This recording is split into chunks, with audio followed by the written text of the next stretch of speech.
Rutas con Historia. Testimonio de personas sobrevivientes y familiares en conmemoración de las víctimas de accidentes de tránsito.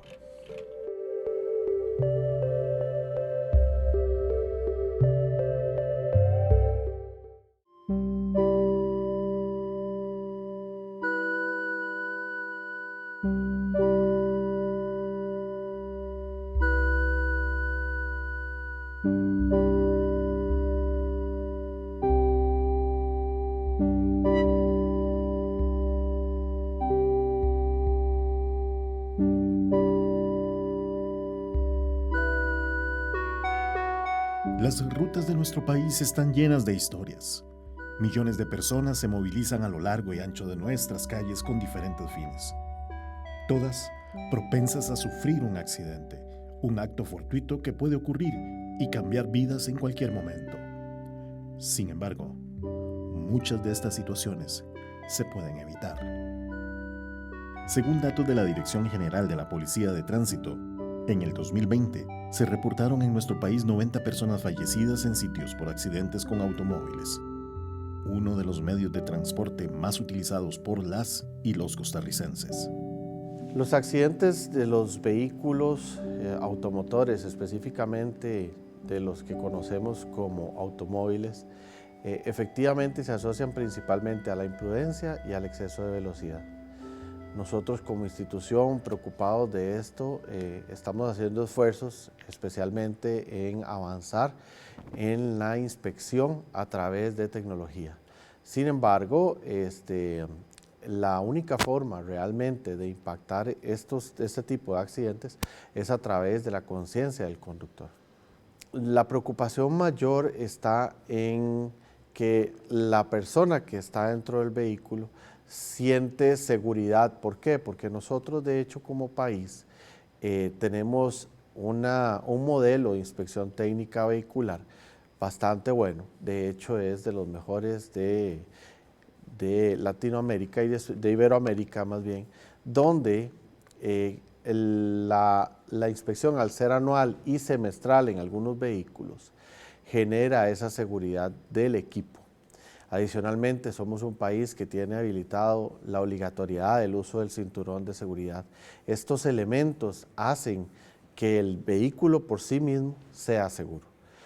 Esa sensación a veces implica aumento en la velocidad de operación y que al final es lo que realmente está afectando el índice que está en aumento de la siniestralidad de este tipo de vehículo. Detrás de cada víctima, en carretera, quedan muchas personas afectadas, como don Alejandro Trejos, que en un incidente vial perdió uno de sus seres más queridos. El 6 de octubre del 2007, previo al referéndum, primer referéndum y único que ha habido en Costa Rica, mi hija con sus amigos realizó diferentes actividades. Estuvo un rato, yo estuve en esa campaña trabajando por el sí al TLC.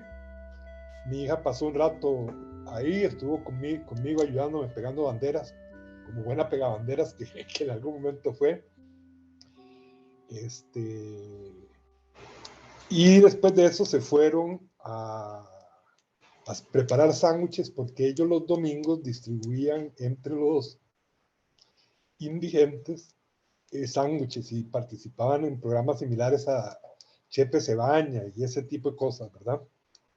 Y a tomarse una cervecilla, como buena joven, 19 años, pasaron a un restaurante, se tomaron un par de cervezas y fueron a esta actividad, porque uno de ellos cumplía años, entonces lo celebraron un ratito, después estuvieron trabajando y a eso de medianoche se devolvieron ella con 4 amigos más, ¿verdad?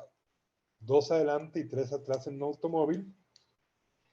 Y cuando estaban llegando a la avenida 10, venía un tipo que había hecho un zafarrancho en las afueras del Hotel El Rey. Entiendo que empezó dentro del Hotel El Rey, pero que después lo sacaron los guardas de seguridad y siguió discutiendo con una muchacha en las afueras. Llamaron a la policía. Cuando él vio que la policía estaba por llegar, agarró el carro, embistió contra uno de los motorizados y se dio la fuga. No le causó ningún daño fuerte. El motorizado se volvió a montar a la moto y inició una persecución donde este irresponsable, por decir alguna palabra leve, empezó a saltarse los altos hasta que se saltó el alto de Avenida 10 y colisionó, impactando el carro donde iba mi hija. Las 3 personas que iban atrás murieron. Las 2 personas que iban adelante con lesiones graves físicas de por vida. Y el irresponsable, y nuevamente digo que es una palabra muy leve, dejó el carro botado y se dio a la fuga. No tuvo ni la decencia siquiera de ver qué había pasado en el accidente y tal. Bueno, como estas cosas, ¿verdad? Llegó la policía, llegaron las ambulancias. Mi hija todavía no estaba muerta. Trataron de animarla varias veces. La llevaron al hospital Calderón. Algunos otros padres de los amigos pudieron llegar al lugar de los hechos. A mí cuando me localizaron ya ella estaba en el Calderón. Y fui al Calderón y lo que me tocó fue identificarla y decir que efectivamente ella era Natalia Trejo Sánchez, con 19 años de edad, iniciando sus estudios en el TEC de Ingeniería Industrial, con una energía, una alegría y una empatía y una sensibilidad social únicas, multifacética, a más no poder, baile, hip hop, con un equipo de baile, presentaciones de porrismo, actividades teatrales, en fin, una maravilla que resultó ser una mariposa, ¿verdad? Que evolucionó, que muy rápido creció y desapareció, pero con una gran belleza y con una gran energía. Poco tiempo después del siniestro de tránsito, una persona muy cercana me dijo: Alejandro, en este momento el dolor es el piloto de tu vida. Eso va a pasar, pero siempre va a ser el copiloto. Y me hizo reflexionar esa frase, porque me di cuenta que fue realidad. Primero, efectivamente, yo no podía ni manejar, ¿verdad? Necesitaba que alguien manejara por mí. Entonces me hizo gracia porque aparte el simbolismo tenía esa circunstancia real. Y en segundo lugar, efectivamente, sí, o sea, en algún momento escucho una canción que por alguna forma me recuerda a ella, o alguien dice algo, o revisando fotos y cosas que yo por supuesto las tengo almacenadas con muchísimo cariño, tengo pues recuerdos de ella. Lo que uno aprende a hacer, y cada proceso de duelo es diferente y todos son respetables, pero por lo menos en el mío yo aprendí a hacer es, aunque esté presente el dolor, que en el recuerdo también esté presente la alegría del momento.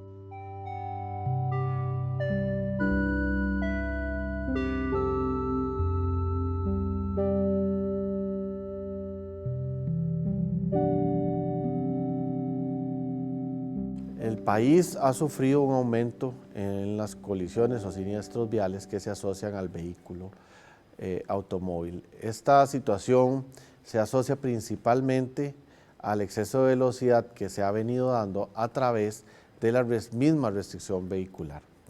Al darse la pandemia y por ende generarse restricciones en la circulación, ha reducido la cantidad de vehículos que operan. Esto ha facilitado que la velocidad de operación aumente.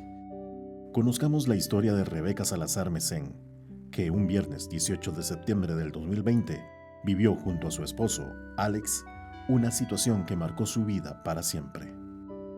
Yo retomaba mis lecciones en la universidad de manera presencial luego de haber entrado en pandemia, ¿verdad? Y acostumbrarnos a la modalidad virtual. Me toca retomar lecciones.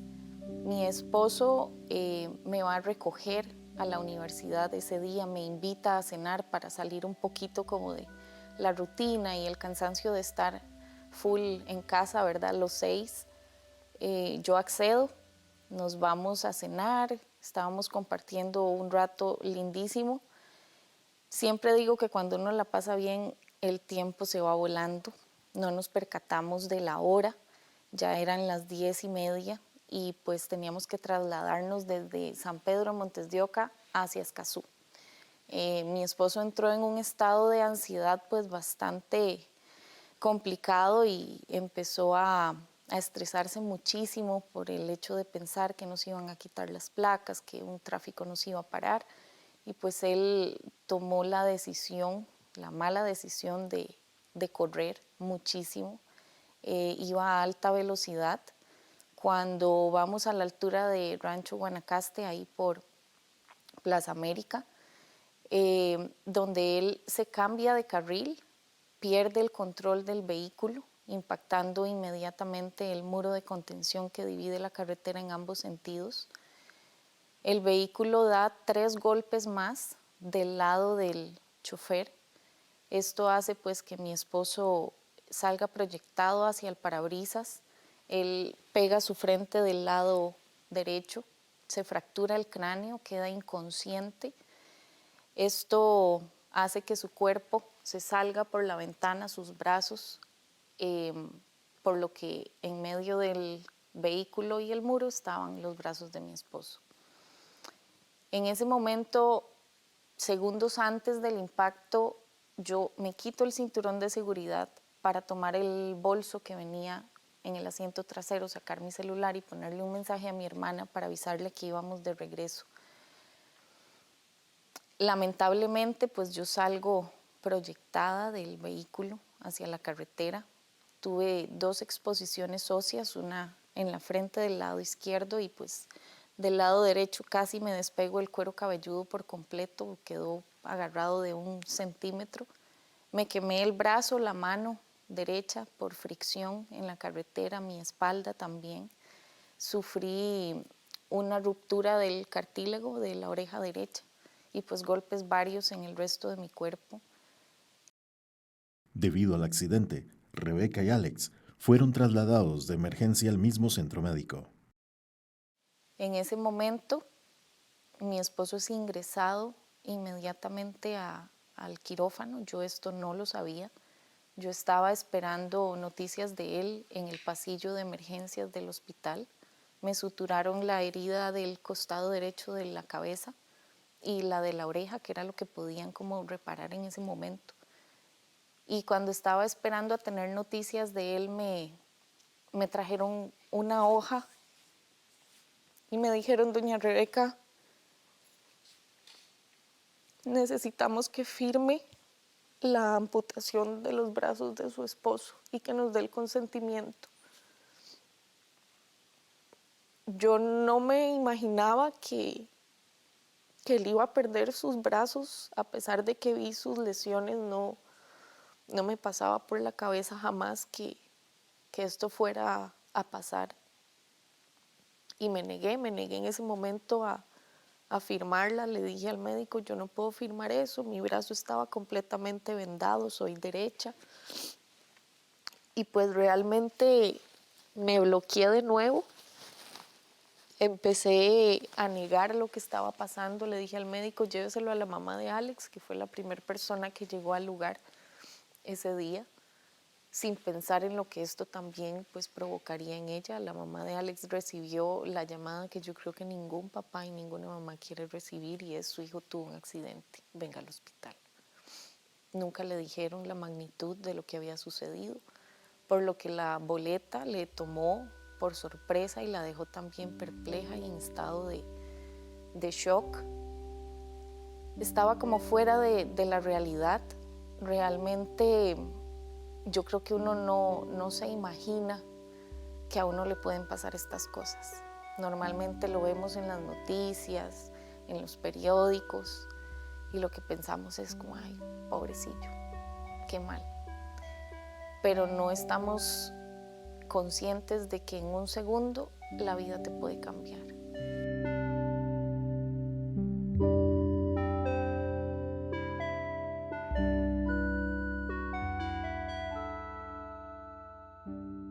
Existe una clara percepción en todos nosotros los ticos de que estamos exentos de que nos pase algo, de que las emergencias le ocurren a otra persona en condiciones precarias, en lugares alejados, pero que a mí no me va a pasar. El día que tengamos conciencia de que estamos expuestos a los riesgos, que somos vulnerables, que podemos morir, ese día es cuando tomamos acción. Yo particularmente tuve un accidente de tránsito muy grave y precisamente no llevaba el cinturón en esa oportunidad. Hoy por hoy tengo claridad de que estoy expuesto a los riesgos y por eso, cada vez que me subo al vehículo, lo primero que hago es colocarme el cinturón. Si seguimos pensando que esto no nos va a pasar, no vamos a tomar acción. Entonces, es momento de dejar de preocuparse y de ocuparse, de tomar acción. Relatos como este se viven por miles en las calles de nuestro país. Escuchemos la historia de Juan Carlos González, un joven vecino de Grecia, que un 3 de enero del 2016 emprendió un viaje junto a unos amigos que cambió su vida. Contacté a un compañero de la iglesia y le dije que por qué no íbamos a... Yo quería ir a tomarme algo, quería ir a la piscina, quería ir a Zapote, o sea, quería salir de la casa. Porque la verdad, ese día, o anteriormente, hace unos días atrás, me había enojado con mi papá. Habíamos tenido una discusión por ahí. Y resulta que como a las 6:30 de la tarde, mi compañero de la iglesia me dijo que sí, que por qué no nos íbamos para la playa, a distraernos, como cualquier joven, como cualquier persona. Y nos fuimos para la playa. Cuando vamos de camino, me dice que si podemos recoger a una amiga de él, que él la invitó. Y yo le dije, dale, no hay ningún problema. Cuando vamos tal vez a los 2 kilómetros, me dijo que él invitó a una amiga de la muchacha.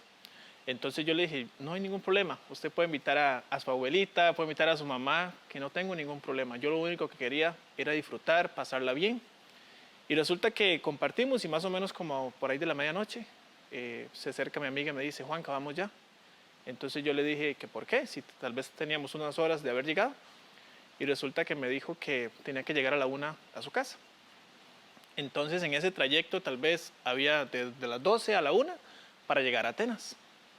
Entonces uno calculando el tiempo, ¿verdad? Porque uno tal vez anda en carretera un poquito ajetreado, ¿verdad? Que necesito llegar rápido y demás. Entonces hicimos el trayecto y nos devolvimos. Recuerdo que nos montamos, veníamos todos bien, sin necesidad de ningún vicio, de nada.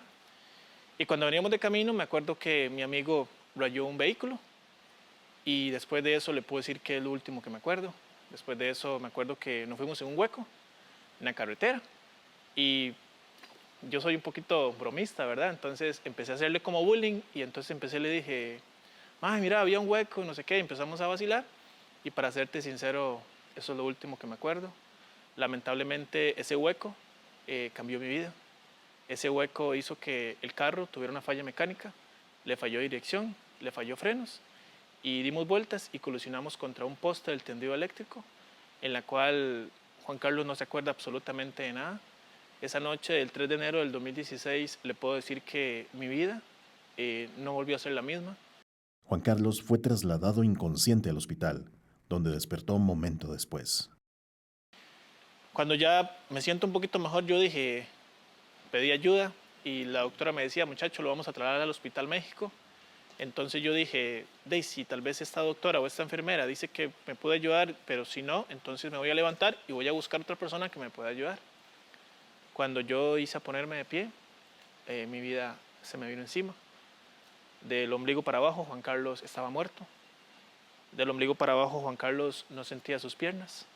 Juan Carlos perdió la movilidad de sus piernas, en la cual cuando llegué al Hospital México empecé a preguntar qué es lo que había pasado.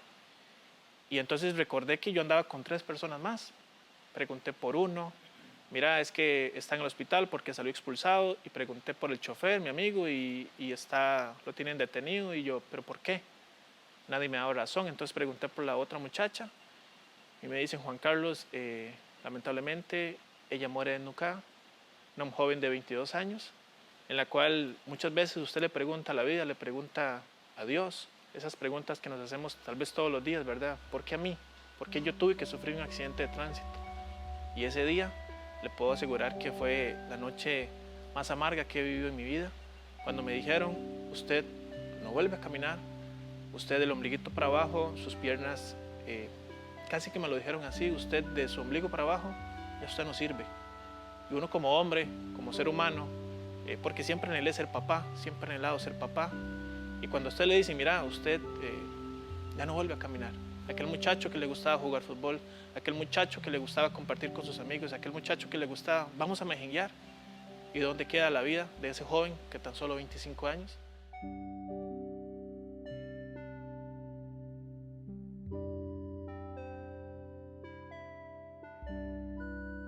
Entre todos podemos evitar que se repitan estas historias. Hagamos un alto y escuchemos algunas recomendaciones para una movilidad más segura en automóviles. El uso del automóvil se asocia mucho a labor de trabajo, pero también al uso doméstico y de traslado de tu familia. Creo o siento que los costarricenses tenemos que hacer conciencia de que lo que va dentro de ese vehículo es tu familia. Nosotros, al menos los que somos proveedores y proveedoras para el hogar, también tenemos que entender que hay una sensación, más bien una afectación directa a nuestro hogar cuando nos suceda un siniestro vial. ¿Por qué mencionar todo esto? Porque el conductor es el quien puede tener la prevención para los accidentes de tránsito. De hecho, cuando estás en el curso de educación vial, mucho va dirigido hacia el conductor, pero en el proceso de la educación, a veces las personas no lo asumimos o no lo compenetramos. Sin embargo, es necesario que nosotros como conductores tengamos esa conciencia de no apretar el acelerador. El elemento más importante en el vehículo es el conductor, pero también tenemos que recordar que tenemos el vehículo, debe estar en buen estado y por eso tenemos que llevarlo con la regularidad correspondiente al mecánico y en este caso a la inspección técnica vehicular. Dentro de los elementos que más se falla, por ejemplo, en la inspección técnica vehicular, está la emisión de gases, pero la condición de frenos del vehículo es una de las mayores fallas que tienen los vehículos en Costa Rica y sentimos que precisamente el tener esta inspección técnica vehicular previene accidentabilidad porque en caso de emergencia los frenos van a responder de manera correcta. Juntos, podemos lograr que no hayan más víctimas de accidentes en las vías de nuestro país. Reflexionemos y pongamos en práctica una movilidad más segura. Mucho se dice, si usted toma, no maneje. Y vemos mucha publicidad sobre el tema. Pero cuando hemos visto una publicidad que diga, si usted está ansioso, si usted está enojado, si usted está estresado, no maneje. Son armas de doble filo. Muchas veces las emociones, como no se ven y las llevamos por dentro, las tapamos. Y es importante reconocer que hay momentos en los que las emociones no nos permiten tomar las decisiones correctas. Correr, andar a alta velocidad, manejar enojado, desquitarnos con un tercero, eso no está bien. Pone en riesgo nuestra vida, pone en riesgo la vida de otras personas que podríamos decir es que los demás no me importan. El amor al prójimo, la empatía, la solidaridad, son cosas que hemos perdido. Las carreteras están llenas de enojo, llenas de venganza, de peleas, de faltas de respeto. Y mucha gente pierde la vida de esta manera, sin necesidad. ¿Por qué? Por falta de amor, por falta de conciencia y por falta de responsabilidad. Les puedo asegurar que mi vida después de ese momento, hace aproximadamente ya 6 años, no volvió a ser la misma. La misma, ¿por qué? Porque físicamente tal vez tengo mis piernas y gracias a Dios las tengo. Tengo mis manos, mi columna. Me fracturé mi columna en 3 partes, cortó la médula espinal y me dijeron, no se vuelve a regenerar eso. Siempre he creído y le he creído mucho a Dios. Pero les puedo asegurar que un joven de 25 años, un joven, porque muchas veces decimos, yo estoy joven y a mí eso no me va a pasar. Eso le puede pasar quizás a alguien mayor, pero a mí no. Y cuando te llega a pasar, Y tal vez alguien, que lo digo con certeza, alguien que nunca he corrido en carretera, alguien que nunca ha agarrado, ni tan siquiera sé manejar una moto, pero sí sé manejar vehículo, pero nunca he sido de esos que andan picando o haciendo piques o demás. Pero es cuando decimos, entonces, ¿por qué me pasó a mí? Y si me pasó a mí, para que usted tal vez entienda el mensaje, bendito sea Dios, porque muchas veces lo digo, si tuviera que volver a pasar un accidente de tránsito para que a usted no le pase, créame que lo volvería a pasar, porque tal vez nadie escarmienta por cabeza ajena, pero lo que sufrí yo, empecé desde abajo y empecé desde cero. Empecé días que no podía dormir, noches que ya el sueño no es el mismo, dolores, que tal vez mucha gente le dice a uno, mira, es que usted es carga, qué valiente que sos. Es que tal vez no es que sea valiente, es que tal vez usted aprende a vivir con eso. Tal vez ahorita, hoy para la honra y gloria a Dios, camino, tal vez con ayuda de unas muletas. Pero si me pasó a mí, perdón, pero también le puede pasar a usted. Entonces, hay que ser más conscientes, hay que manejar con precaución, como dicen, porque el día de mañana puede ser usted también.